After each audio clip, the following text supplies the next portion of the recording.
all for joining us, and we'll be together for about 45 minutes. Honestly, Josh Piterman is one of the most talented, creative people that I've ever met. Not only is he incredibly just mesmerizing on stage and to chat to, but he's also really connected to a unique spiritual side, and I hope that we can also share a little bit about that with you this morning. So a couple of things, just so you know, we're going to be chatting for about 20 minutes, and then we'll have a little interlude and Josh will sing for us, and then we'll continue for about another 20 minutes. At the bottom of the Zoom screen in front of you right now, you'll see there's an opportunity to interact through Q&A. If you have any questions or comments, please use that functionality, and towards the end of the session, we will try and, address as many questions as possible. Josh, I'm so excited to chat to you. I can see this beautiful photo. And here you are. Hey, Allie. Thanks for having me. Thank you so much for sharing your time with us this morning. My absolute pleasure. Thanks for having me. And thanks for asking me to do this.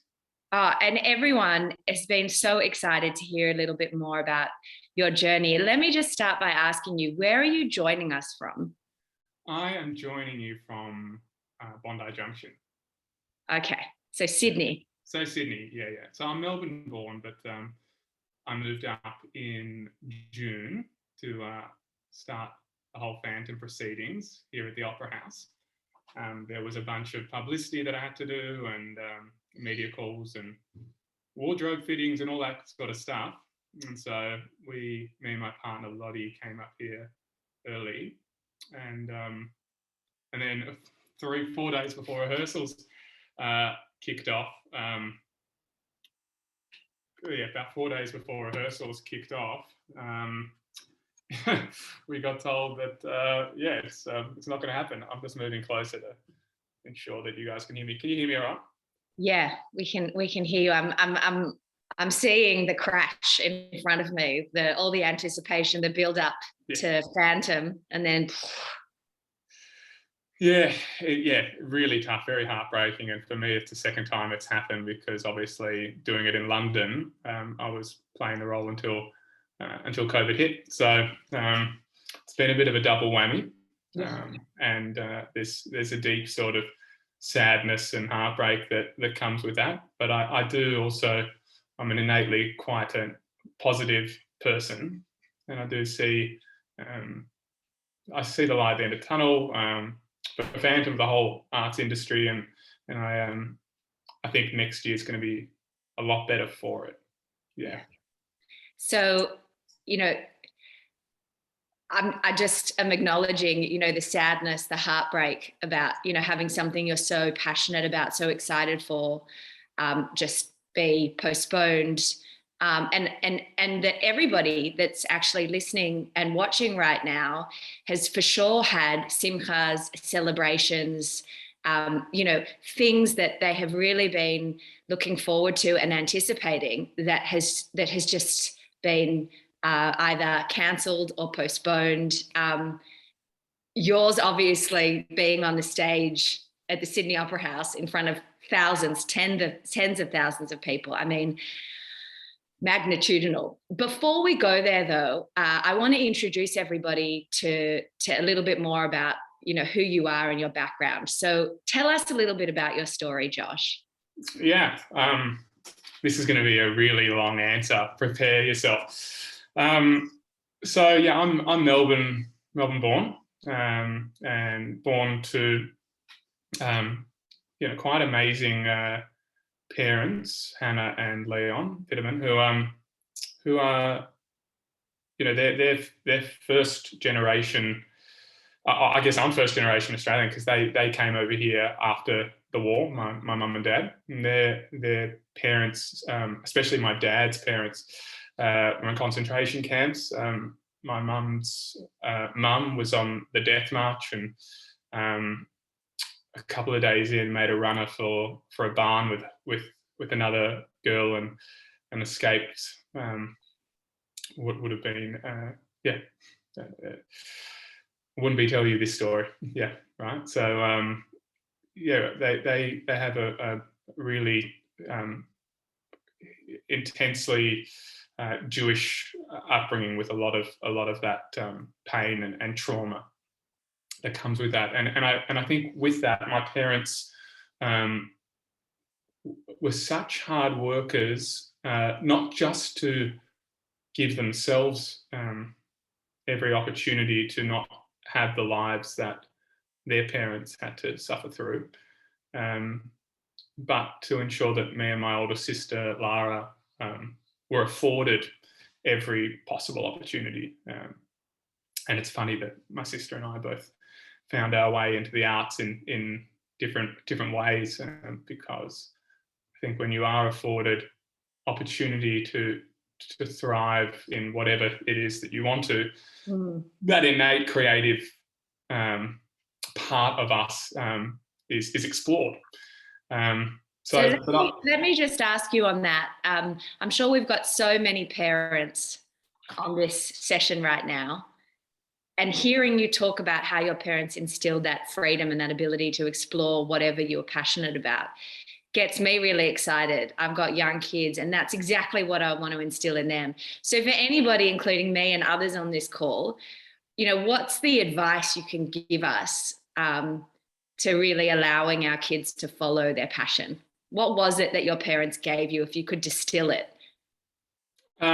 It's hard to distill, but I guess it's a mix between what they gave me, and if I was a father, which I'm just absolutely peaking to be a dad right now, what would I give? And I think it's exploration is really everything. And if you, I'd never want to be pushy with my kids to force them into the sort of Jewish trio of doctor, lawyer, businessman. It's my grandma used to tell us this joke. She was so Polish. She was like, so a grandma is meet another grandma who has 2 grandchildren, and they are 3 and they are 5. And the grandma without the grandchildren says, you have such nice grandchildren. Who are they? And she says, this is the doctor and this is the lawyer. And I was never a part of that. So it was all about exploration, and I think that's what I'd instill in my kids. Exploration is everything. And then when it comes to whatever it is they want to do, support without pressure, I think is huge. Especially as a creative and as an artist and as a singer. I'm my own worst critic. I don't need anyone to put pressure on me. Like I work with my own stories and inner stories, and so just being. We're all about very practical tips in these superpower sessions. So what I'm hearing so far is the ability to explore, and then no pressure. Yeah, just unconditional love. That's it. Yeah. Okay. Yeah. Songs, conditions. So anyway, back to the story, off the tangent. So yeah, for a young age, I think I had a sense of freedom. I was always a really loving kid, a very affectionate kid. Like I look back like a few months ago, it sent a picture of like my kindergarten photos, or maybe it was a creche photo, and like all the kids are like lined up and they're all doing these ones. I was just a little koala hugging the teacher, like literally I'm the only child and I'm just like getting lifted up, and I just love, and I think that's probably still me. So that's probably nature more than nurture in many ways. Very affectionate, very joyful, very cheeky, excited, and these are all sort of things that I look back on and go, that's really authentic Josh. And I know when I'm off track from me, I'm not being cheeky, I'm not being affectionate, I'm not excited and joyful. I'm passionate is another one, definitely for me. And so I explored everything I did in life with those things, and music and theatre and all that came very late. I was all about sport, very Melbourne sport, Aussie rules, Aussie rules, Aussie rules. Like said it many times, if it wasn't sort of like red and oval and said the word Sharon on it, I wasn't particularly interested in it. And so I just, from like under nines, I played footy, and it really was that, and tennis and basketball, and like life was just for sport, really. Like I worked hard enough academically, but was much more interested in the social side of school and the sports side. And then in like year 10, there was this big, what was this for me, 2001, 20 years ago, there was this big Michael Jackson concert. It was before we knew lots of things about Michael Jackson, on TV, that was celebrating his 50th birthday, maybe, or something along those lines, maybe something earlier.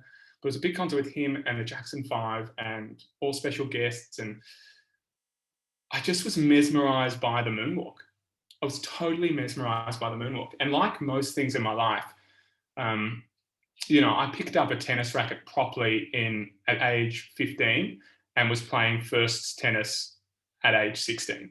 Like, I'm not the person I wasn't necessarily that gifted at it, although I had some natural sporting abilities. But I go, if I just do that 6 or 7 times a week for hours and hours on end, that's heaps more than everyone else. And so I'll get good at it. So I just practiced the moonwalk on and on and on and on and on until I mastered the moonwalk. So Josh, if I'm taking this piece of advice, if I'm listening and watching you right now, if I see, for example, a dish at a restaurant, yeah, I can just practice and practice and practice, and I might be able to cook anything else, but you'll master the dish after a while. So what you're talking about now is practice and perseverance. Absolutely. Okay. And I'm being a massive advocate for us. Show us your moonwalk. I'll just smash into this very narrow room, everything here. But that's a really good point. Show us your moonwalk, because for everybody that's watching and listening right now, don't think that we're going to be talking the whole time. Josh is going to be singing. So hold on to your seats, basically. Don't think this is just a conversation. There's going to be some singing in a minute. I don't know about the moonwalk. I can sing a lot easier than I can moonwalk or pirouette or anything else in this space. So anyway, I decided one day, for whatever reason, that I'd do that in the school cafeteria. I went to Wesley College down in Melbourne, and the director of the school musical just happened to be probably on tuck shop duty or whatever that day, and he tapped me on the shoulder and he said, "Oh, we're doing a production of Fame coming out. Have you ever done a musical? Have you ever thought of doing a musical?" And I was so like jockish and would like never do that sort of stuff. That wasn't in the circle that I was in. But I was like, yeah, sure. I like to do things differently. And I like to, I was very happy to be a black sheep at school. But that maybe was like a step too far. This is pre-Glee, when like musicals were allowed to be done by straight, men. Oh, I can't believe that was a time. Anyway, stereotypes. This is one of the more fascinating questions that I want to ask you. Is how do you face that stereotype? And there are so many stereotypes in all of our jobs and all of our roles. How did you face that, and what was your attitude? And you're already answering that question. Yeah. Well, I'll get to that. So anyway, I did audition for it, and I also played. What would never happen now. I played Tyrone Jackson, who's a person of colour. It's just not on. But I did play that role because we had one person of colour in our whole year, and he wasn't into musicals at all. And I copped so much shit. So much shit that.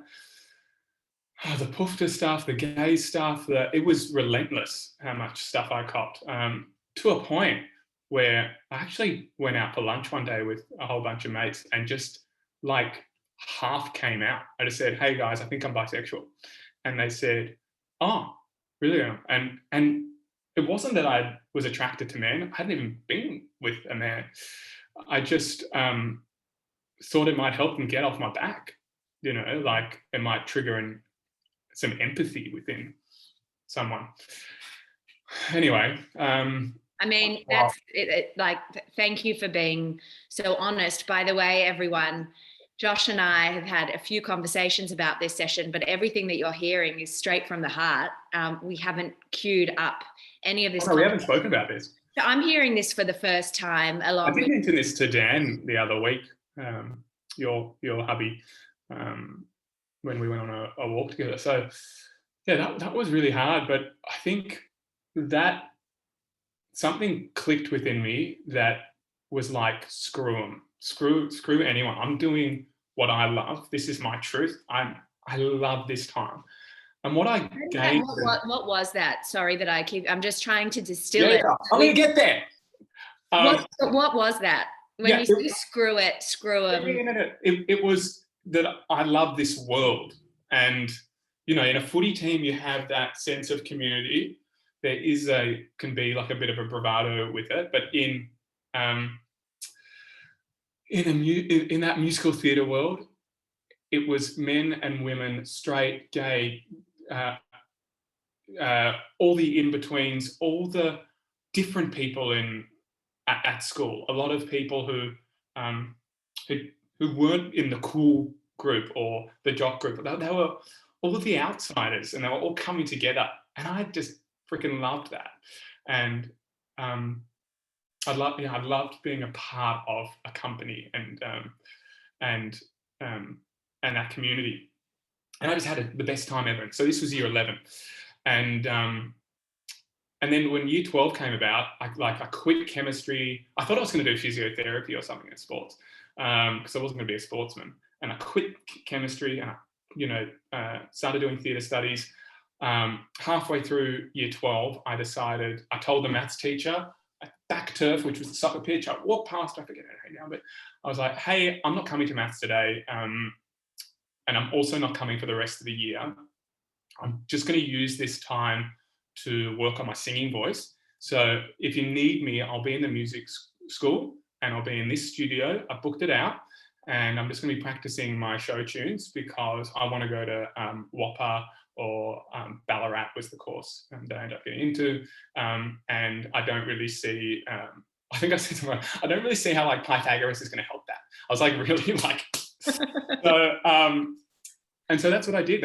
And year 12 was all about friendships and theatre and the school musical, which was Jesus Christ Superstar. And I was just so in that world. Like, that's when I started listening to Anthony Warlow and getting right into Les Mis and Phantom. And I think that's where my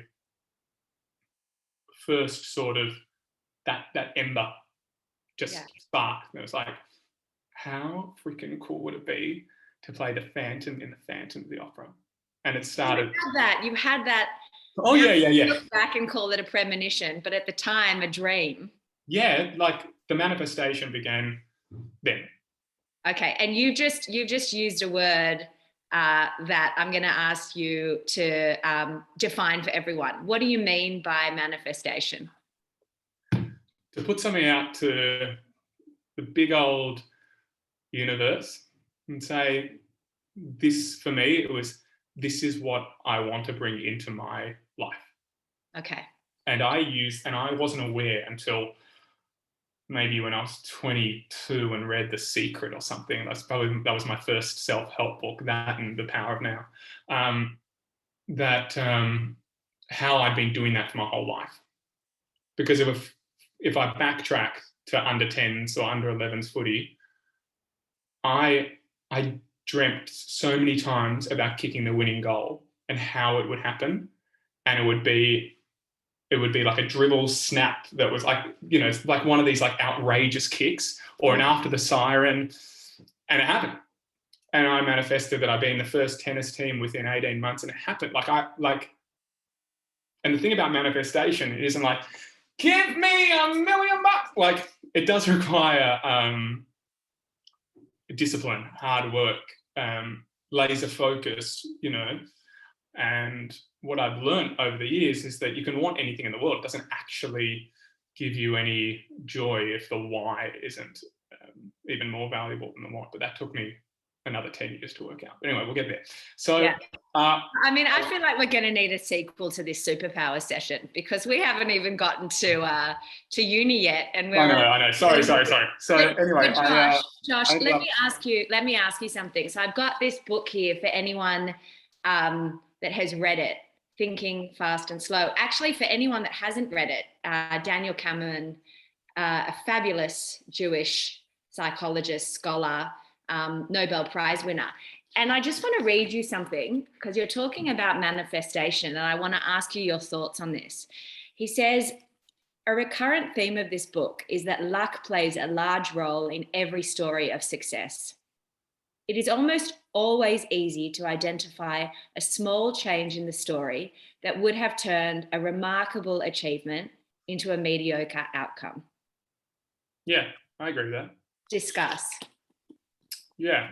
So, well, I've been trying to do things linearly, and I won't get there, but yeah, I think some of that luck is all about timing.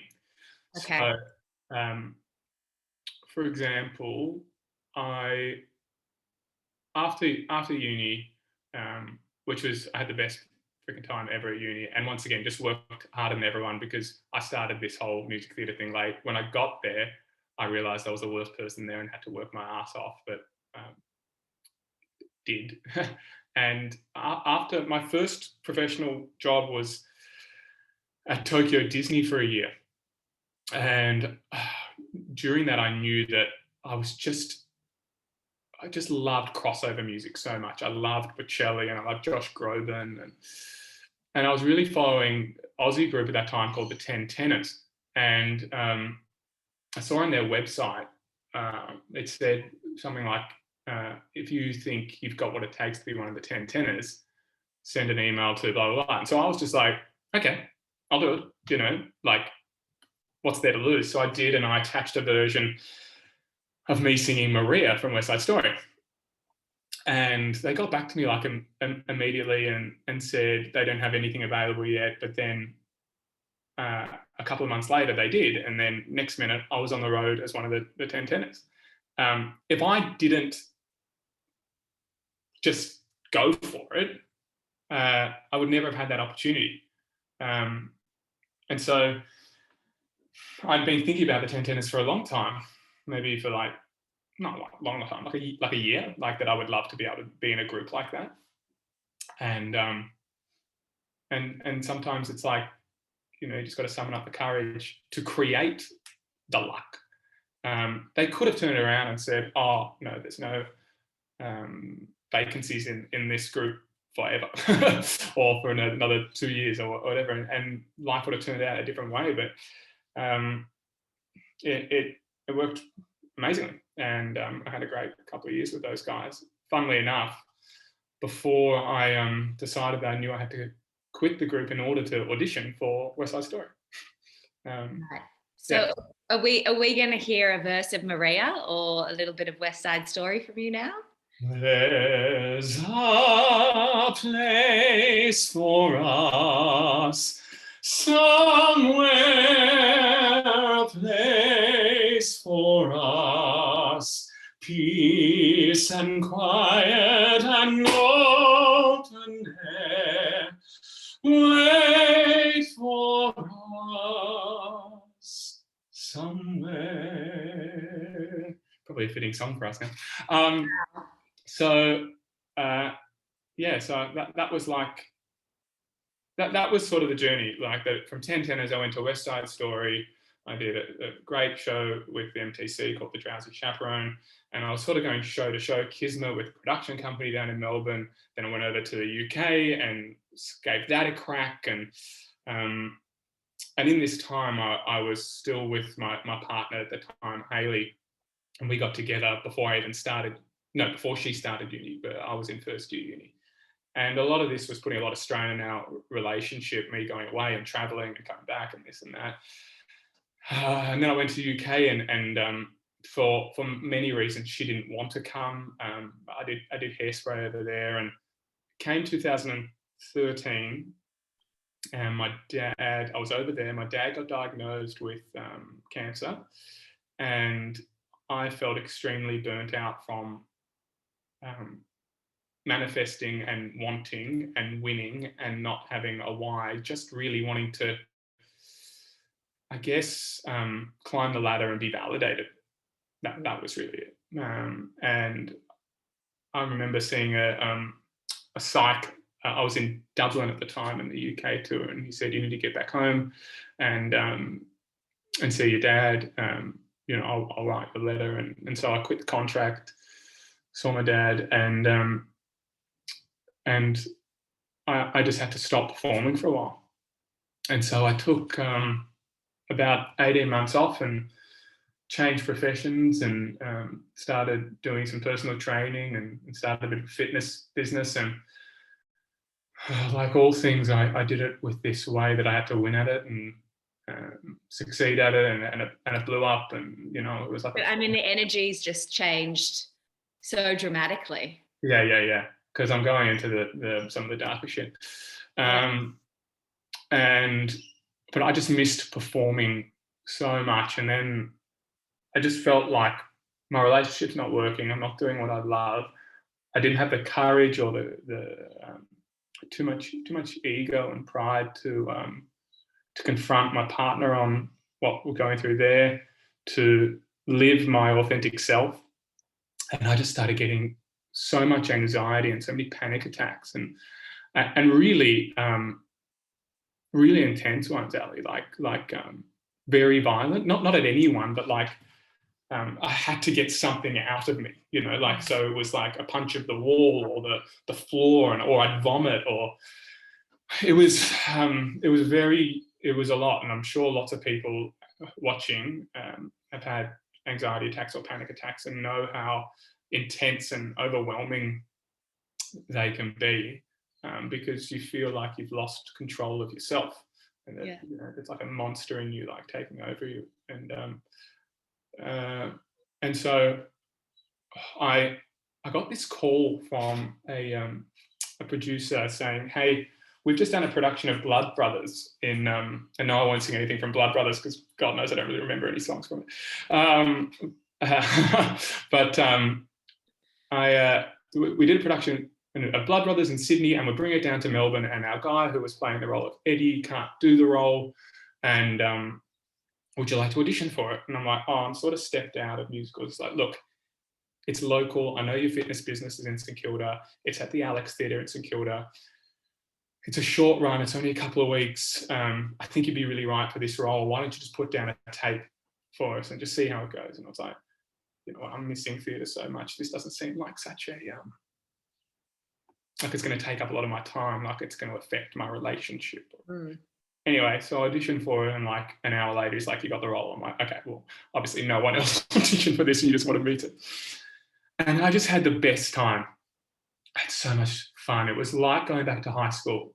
I was in it for community. I was in it for creativity, for exploration, and not for winning and succeeding and being validated and climbing a ladder and all that shit, all that ascensionistic stuff. I felt like it was firmly rooted. I guess I use the analogy of, maybe that first part of my career was like a tree, spawning and expanding its branches, but it didn't have roots. So it was pretty flimsy, ungrounded. And so this was the beginning of a very inward journey for me, and going, okay, there's got to be more to this. It's got to come from a more deeply creative place. And so after that, this opportunity for Jekyll and Hyde came up to audition for that, and I'm like, you know what, I'm in a mode. And so I went in there and sung, "This is the moment, damn all the odds," and it was great, and it was awesome. And then they cast Teddy Tahu Rhodes in it, and I was cast as an understudy, and I was looking at that, and then a Cats audition came up. Like, I've never been in Cats. I'm like not a really good dancer, but they really wanted to see me for the cat that doesn't dance as much.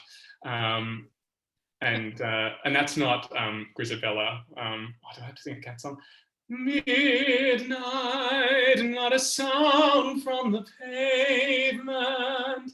Has the moon lost her memory? She is smiling alone. We're getting a little song in it wherever we go. Oh, I love it. I love it. And I mean, if you would have become, you know, an AFL player, no one would have ever heard this amazing singing. So anyway, I auditioned for Cats as well. And I'm so glad I did, because Jekyll and Hyde didn't get up off its feet, and I ended up doing Cats. And I knew that this was going to kill my relationship. This was my divorce, you know, because I've been holding a lot in for a long time and not letting it out. I was having anxiety. I was not living my authentic self. I was not being honest with my my wife, Hayley, about this relationship, about what I want in my life. It was sort of like, and I know she was feeling similar things too. It's like, sometimes it's like two, you know, it's like a if you can imagine two dogs at a kennel, and there's like two entrances to the kennel, but they're both tied in the middle by their leashes in this pole. And if someone just went snip, they both just go, because they're actually being forced to be together. And I felt like that force for me was, one, I said pride and ego, but also just the pressure of being divorced in the Jewish community, and like, you know, what people would think of me, and all that sort of stuff.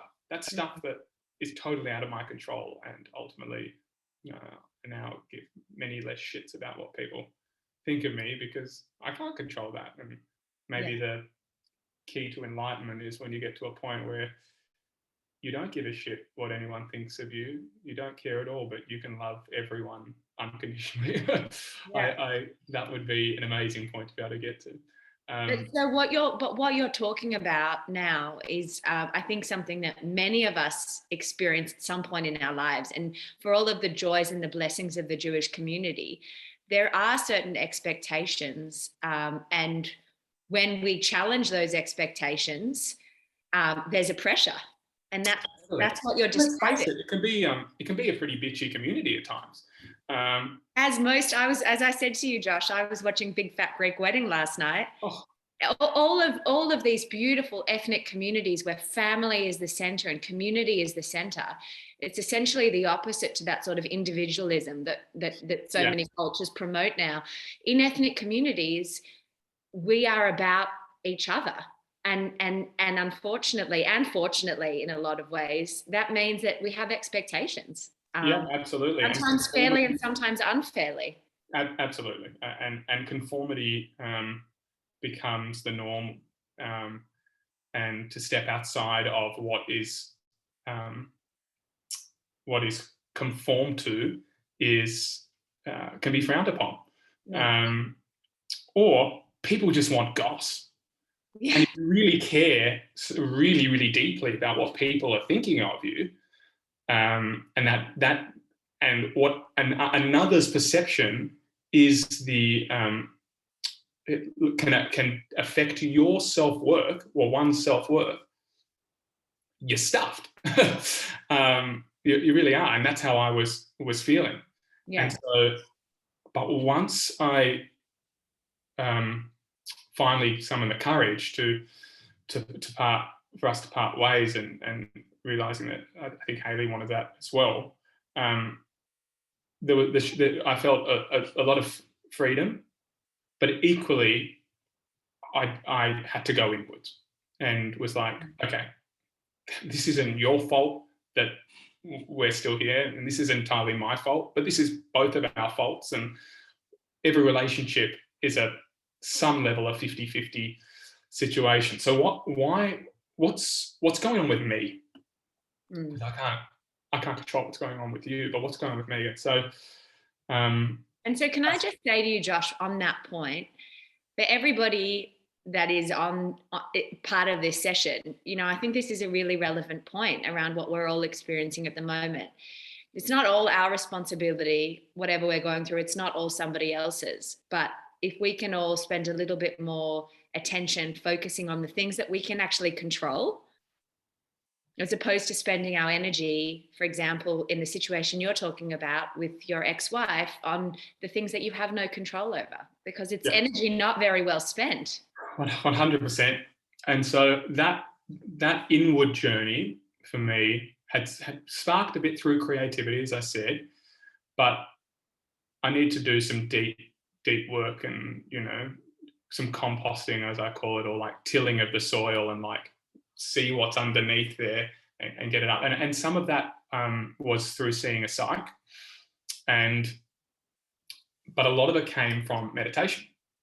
And I started meditating, not knowing that that's what I was going to uncover, but just to like manage my stress and anxiety, and some performance anxiety that I was experiencing. And because, if we're talking about really giving a lot of shits about what other people think of you, well, like that's why you end up being a performer, because you're like going, all right, well, I'm going to go out there and get that external validation, because that's actually what I need most.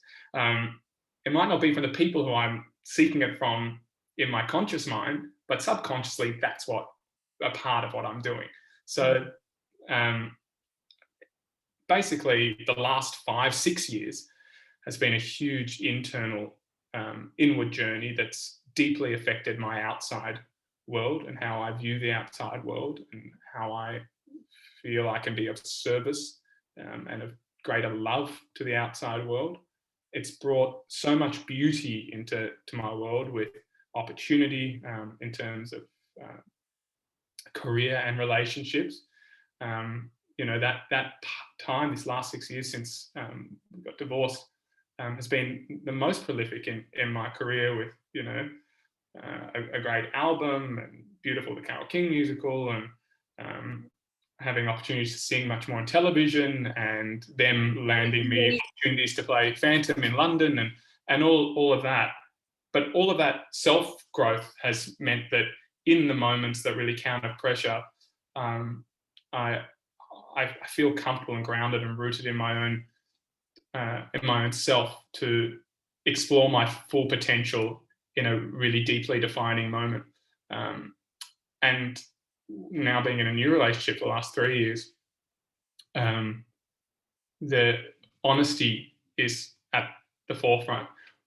Holding on to things and resentment can't be a thing. There's like, we have a constant dialogue about, what are you withholding? What do you need? What do you want? These are constant conversations that we have every single week, because I don't love things sitting under a rug. So let's be clear. Let's be honest, and that means I think we have a very just a beautifully open, connected, intimate relationship that is just beautiful, and that's why it's like I just love the love that we have, and I feel so supported and understood in that, and it's exactly what Lottie values as well. So our values are totally aligned, and so I can support her and love her with her open, honest stuff.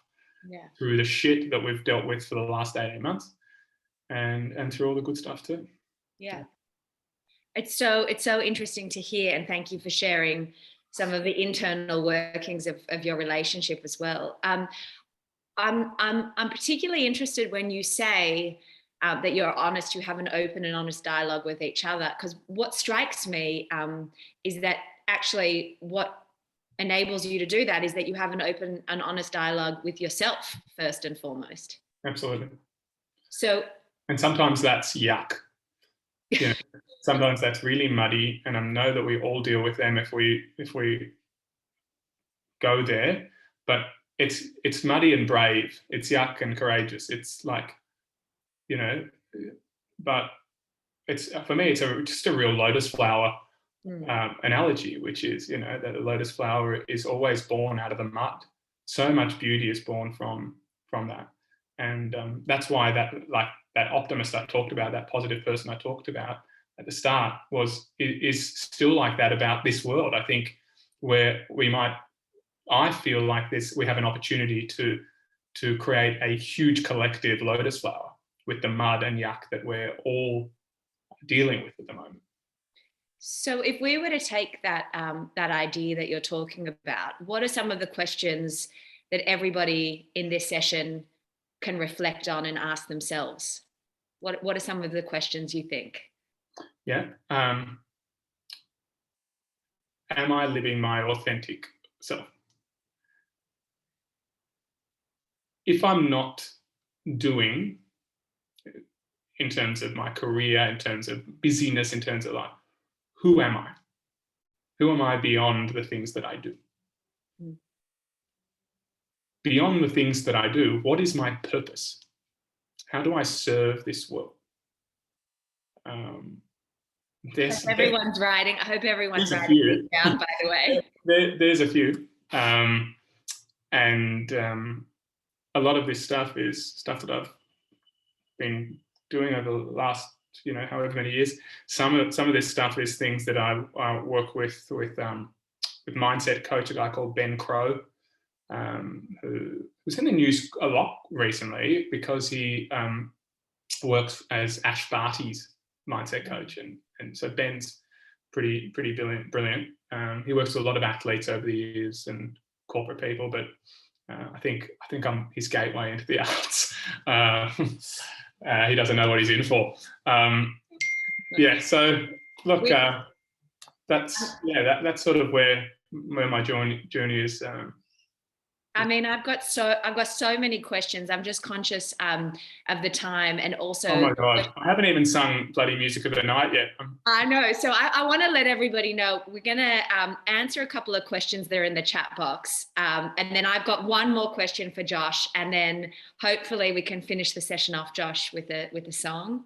Yeah, I thought we were going to go down a mindfulness train, but what I can say to people on the mindfulness front, because we won't get there, is something I've decided to do in the Sydney lockdown, which is now the Melbourne lockdown, every other lockdown.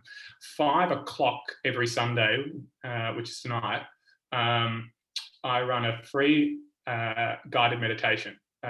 So that's basically, since discovering meditation and dealing with lockdowns and understanding that people are really struggling with mental health and anxieties and whatever, I decided last year to do my, in the first lockdown, to do my teacher training in meditation, and I used the course of the practice that I've been using for 6 years. So basically, I run a guided meditation for free. This week is actually by donation to some of the benevolent funds, the actors and entertainment benevolent funds, so you can donate. But you can just log on to it by going to my Instagram account, which maybe I'll just chuck in the chat window. Can I do that? And how do I do that? Can I do that? I can do it for you, Josh. Here we go. Ilan can do it. There we go.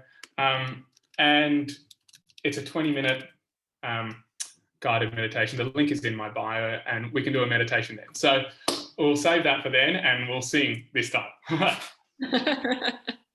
And I've got a couple of questions in the chat box that I'm gonna ask you now. So, the first one is a comment from Mary. Josh, you look just like your dad. Went to Princess Hill High School with him. Mary Rockman. Wow, that is. Hi, Mary. That is so cool. So I love that. So a question from Lily Klein. How long did Phantom run in London before COVID closed it down, Josh? Well, it ran for 34 years, or best part of it. I was into the 34th year. So from the 9th of October 1986, it didn't stop until, I think the last show I did was the 17th or something of March 2020. Like, that's ludicrous, for something to run successfully for that long. And it literally just opened again 2 weeks ago. And how long did you play Phantom? Just under 200 shows, so 6.5 months. Okay. Yeah. And when you say 200 shows, how many people would have been in the audience on average, do you reckon, for each show? Oh, I mean, unless it was a sort of quiet Thursday matinee, but often we had students in there. I'd say it was 95 to 100% full every single show. So we're talking 1,500 people a show. Roughly. Yeah. Wow. Yeah. Incredible. Yeah. Incredible. And then a question from Jack. Without being too personal about your circumstances, can you talk a little about how others in the theatre world are coping financially? When you can't cry, you laugh, Jack. It's diabolical. People are really on their knees because I don't think we've sorted out a financial system that helps the gig economy. People who go, like they might live off doing corporate work, and like there are no events at the moment, and so but that fluctuates from thing to thing, and you might do a great corporate gig and you get booked another 3 or 4 big gigs off that one. So we can't, because it's not a this is my income every week, I'm on this salary or whatever. It's that sort of fleeting self-employed thing, and I don't think we've come up with something that benefits those people. We've sorted out, if you can't work this amount of hours in your job, then there's a disaster fund, but I don't think we've sorted out the gig economy. So yeah, it's really, really, really hard. And if anybody that's listening wants to support the arts, do you have any recommendations or suggestions for ways to do that? Yeah, Support Act. So you can just Google Support Act, and they're offering grants, which is really great. And the benevolent funds of, I don't know what other states do, but I know that Queensland, New South Wales, and Victoria all have a benevolent fund, and they're all looking after actors and entertainers, singers, music people, in different ways with various grants. Speaking of that, Eva's just said she doesn't have an Instagram account. How can she get the details of meditation?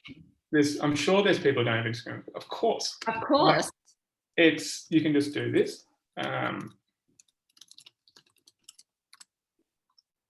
And the details are on there if you just go to that website, linktree.com/Josh Piterman. Funnily enough, you can watch some live performances there, maybe stream or download an album.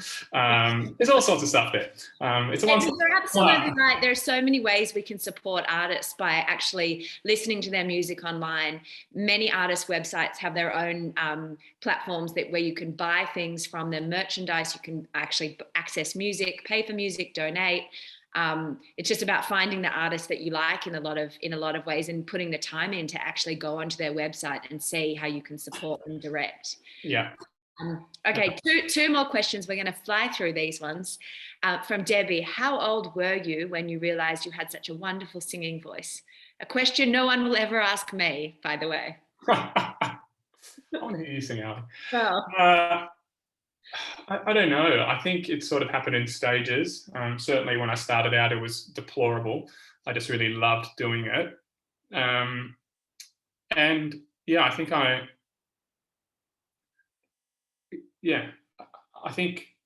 at the end of first year uni, something clicked. At the end of uni, something clicked. And all through my life, different things have clicked. And look at how I sing now compared to how I could sing 15 years ago. And it's like,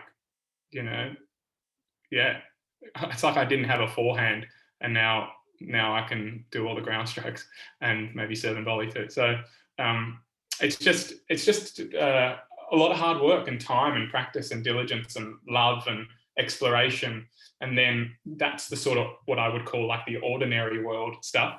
And then the part that I've been able to access, I think, in the later part of my career is the non-ordinary world stuff, the part of soul and heart and spirit. And I think it's our duty as artists to live in that intersection between those two worlds. If everything's technical and precise with no feeling, it's boring. And if everything is just all feeling or whatever, like, well, you're not singing in tune, buddy, but I know you're really going for it. So it's to live in that intersection is I think is our duty.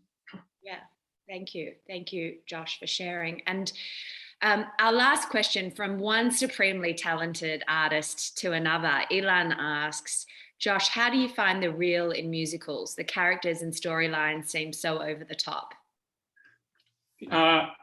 Yeah, good question, mate. I don't see him as that. When I look at the Phantom, for example, I see an abandoned boy and someone living with deep self-loathing, deep self-worth issues, and he is in his mind and heart the unlovable. And so that's truth, because we've all felt like that in some way in our lives. Beyond his deformity is a deeply complexly broken heart inside a man, and that's what that there's so much truth in that. So yeah, that's where I take it from.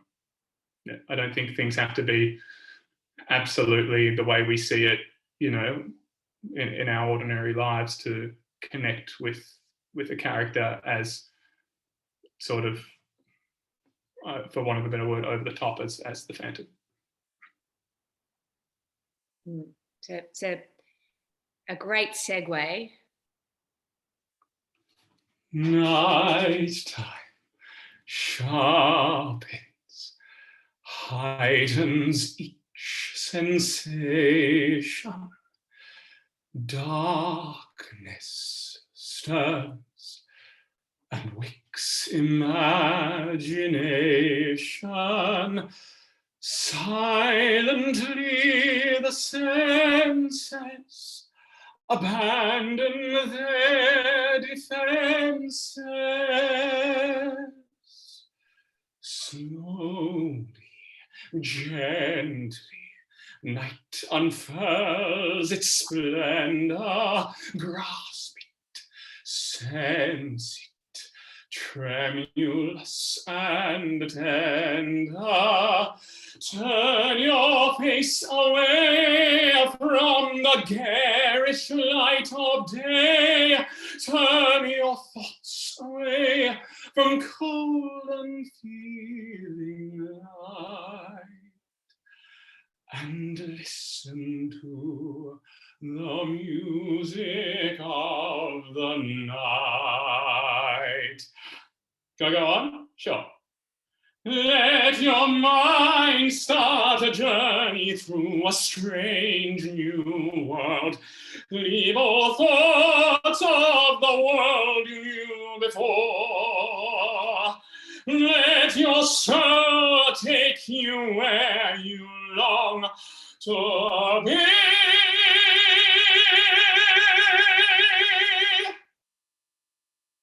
Only then can you belong to me. There you go. A virtual clap. I mean, Josh, how could you have ever been anything other than a singer and a performer? That was just unbelievable. I don't know. I like to talk a Sharon sometimes, about 50 out, give it a crack. Unbelievable. Really, I just want to thank you so much, really, from the bottom of my heart, and the whole team at Dunera, and I'm sure for everybody that's spent the hour with us as well, for your honesty and for being, so authentic. I don't know if anybody else has ever shared on Zoom the sort of very intimate and personal details that Josh has, but it's not easy. And thank you so much. Yeah, my pleasure. Thanks for having me. If there's one thing that Ben, my coach, would say to me is, and I wear it on a jumper often, it's own your story, whatever that looks like, warts and all. It's all the stuff that makes us and why we all have something unique to tell, and if we're only telling the good bits, well, it's only half the story. So that was going to be my final departing question. If people remember one thing What should they remember? And is that it? Own your story. Yeah. All right. That's it. No more needs to be said. Own your story. Totally. Thank you, everybody, for joining us this morning. Thank you again, Josh. If you want to hear from him again today, 5 o'clock, 20-minute meditation, details in the chat. Follow him on Instagram. Follow us on Instagram. Sign up to our newsletter, and lots of love. Wishing everyone happy and healthy afternoon, week, life, journey, adventure. Lots of love. Thank you so much, Allie, for having me, and thank you, Dunera, for making this happen. You're a gem. You all are. Ilan, big love to you, buddy. Thanks, everyone, so much. And Josh, thank you.